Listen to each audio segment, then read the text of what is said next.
बहुत समय पहले की बात है। एक छोटे से गांव में आरव नाम का लड़का रहता था। आरव बचपन से ही सपने देखता था कि वह एक दिन बड़ा होकर गांव का नाम रोशन करेगा। उसकी आंखों में बड़े सपने थे। वह पढ़ाई में अच्छा था और खेलों में भी हमेशा आगे रहता। लेकिन एक आदत उसकी बहुत अलग थी। वह हर काम में जल्दी सफलता पाना चाहता था। कक्षा 10वीं की परीक्षा में उसने बहुत मेहनत की। दिन रात किताबों में डूबा रहा।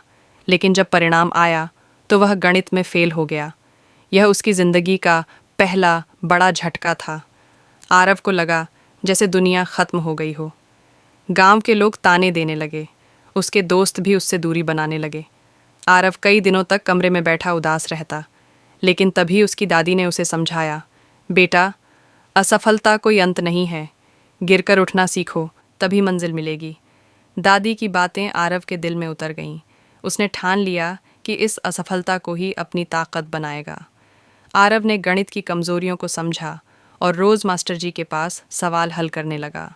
धीरे धीरे उसे गणित से डर कम होने लगा। अगले साल अच्छे अंक लेकर पास हुआ। अब उसका सपना था कि वह इंजीनियर बने। उसने शहर जाकर तैयारी शुरू की। शहर में हजारों बच्चे उसी मंजिल के लिए दौड़ रहे थे। पहले ही टेस्ट में आरव के बहुत कम नंबर आए। लेकिन आरव को अब समझ आ गया था कि असफलता ही सबसे बड़ा शिक्षक है। वह रोज सुबह जल्दी उठकर पढ़ाई करता, कठिन सवालों पर बार बार मेहनत करता।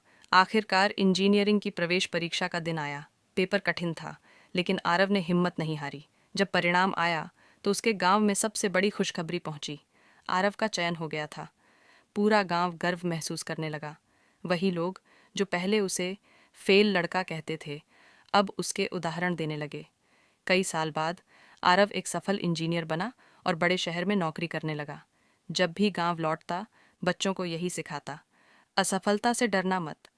जब भी गांव लौटता, बच्चों को यही सिखाता, असफलता से डरना मत। दोस्तों, इस कहानी से हमें यही सीख मिलती है कि असफलता अंत नहीं है, बल्कि यह तो शुरुआत है सफलता की।